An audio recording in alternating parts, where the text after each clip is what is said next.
ബോളിവുഡിലെ പ്രശസ്തനായ സംവിധായകനും നിർമ്മാതാവുമാണ് കരൺ ജോഹർ. ഇപ്പോൾ തൻ്റെ രോഗാവസ്ഥയെക്കുറിച്ച് തുറന്നു പറയുകയാണ് അദ്ദേഹം. താൻ ബോഡി ഡിസ്മോർഫിയാൽ ബുദ്ധിമുട്ടുന്നു എന്നും സ്വന്തം ശരീരത്തെക്കുറിച്ച് ഓർത്ത് ലജ്ജ തോന്നുന്നു, കണ്ണാടിയിൽ പോലും നോക്കാൻ തോന്നാത്ത അവസ്ഥയാണെന്നും അദ്ദേഹം പറയുന്നു. എന്താണ് body dysmorphia? Body dysmorphic disorder എന്നത് ഒരുതരം ഒബ്സസീവ് കമ്പൾസീവ് ഡിസോർഡറാണ്.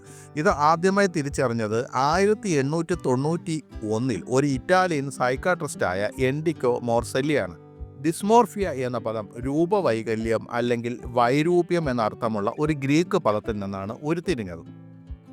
പലപ്പോഴും ഒരു വ്യക്തിക്ക് തന്നെക്കുറിച്ച് തോന്നുന്ന ഈ കുറവുകൾ ഒരു കാഴ്ചക്കാരന് ആ വ്യക്തിയെ കാണുമ്പോൾ തോന്നണമെന്നില്ല. ഏതു പ്രായക്കാരിലും ഈ അവസ്ഥയുണ്ടാകുമെങ്കിലും കൗമാരക്കാരിലും യുവാക്കളിലുമാണത് കൂടുതൽ കാണപ്പെടുന്നത്. ആധുനിക ലോകത്ത് ബോഡി ഡിസ്മോർഫിക് ഡിസോർഡർ സാധാരണമായി മാറിയിരിക്കുന്നു. പ്രത്യേകിച്ച് കൗമാരക്കാരിൽ ഇത് വ്യാപകമാണ്. ജനസംഖ്യയുടെ 0.7% മുതൽ 2.4% വരെ ആളുകളെ ഇത് ബാധിക്കുന്നെന്ന് കണക്കാക്കപ്പെടുന്നു. BCD ഒരു വ്യക്തിയുടെ ജീവിത രീതിയെ സാരമായി മാറ്റുകയും സാമൂഹികവും വ്യക്തിപരവുമായ ജീവിതത്തെ പ്രതികൂലമായി ബാധിക്കുകയും ചെയ്യും. ശരീരത്തോടുള്ള നാർസിസ്റ്റിക് അഭിനിവേശം സാധാരണയായി ഒരാളുടെ രൂപഭാവത്തെക്കുറിച്ചുള്ള പോസിറ്റിവിറ്റിയാൽ വളർത്തപ്പെടുന്നു എങ്കിൽ BCD നെഗറ്റീവ് വീക്ഷണത്താലാണ് വളർത്തപ്പെടുന്നത്.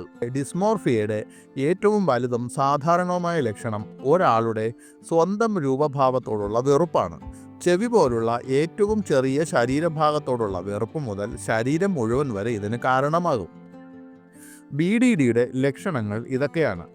നിങ്ങളുടെ ശരീരത്തിൻ്റെ ഒരു പ്രത്യേക ഭാഗത്തെക്കുറിച്ച് വളരെയധികം വിഷമിക്കുക.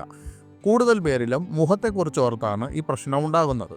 രണ്ടാമത്തെ കാര്യം, മറ്റുള്ളവരുടെ രൂപവുമായി നിങ്ങളുടെ രൂപഭംഗി താരതമ്യം ചെയ്യാൻ ഗണ്യമായ സമയം ചിലവഴിക്കുക. അടുത്തത്, കണ്ണാടിയിൽ സ്വയം പരിശോധിക്കുക അല്ലെങ്കിൽ കണ്ണാടികൾ പൂർണ്ണമായും ഒഴിവാക്കുക. അടുത്തത്, നിങ്ങളുടെ കുറവുകൾ മറച്ചു വയ്ക്കാൻ ദീർഘനേരം ശ്രമിക്കുക. അമിതമായ മേക്കപ്പ്, മുടി ഇടയ്ക്കിടെ ചീകുക, വസ്ത്രങ്ങൾ തിരഞ്ഞെടുക്കുന്നതിലെ ആശയക്കുഴപ്പം എന്നിവയെല്ലാം അതിൽ വരും. മറ്റൊരു കാര്യം, ഇടയ്ക്കിടെ നിങ്ങളുടെ ഭാരം തൂക്കി നോക്കും. മറ്റൊരു കാര്യം, സെൽഫികൾ എടുക്കൽ, ഫിൽറ്ററുകൾ ഉപയോഗിക്കൽ, നിങ്ങളുടെ ചിത്രത്തിന് വളരെയധികം എഡിറ്റ് ചെയ്യാൻ ശ്രമിക്കുക. ഇതെല്ലാം അതിൽ വരും.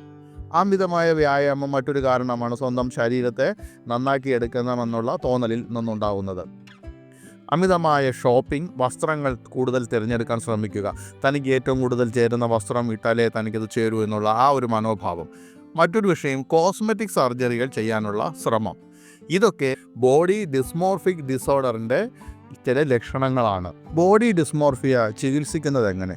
ബോഡി ഡിസ്മോർഫിയ ഒരു സാധാരണമായ എന്നാൽ ലഘുവായ ഒരു രോഗമാണ്. ഇത് പ്രൊഫഷണൽ സഹായത്തോടെ എളുപ്പത്തിൽ ചികിത്സിക്കാൻ കഴിയും. കോഗ്നിറ്റീവ് ബിഹേവിയർ തെറാപ്പി CBT ആണ് BDDക്ക് ഏറ്റവും അനുയോജ്യമായ ചികിത്സ.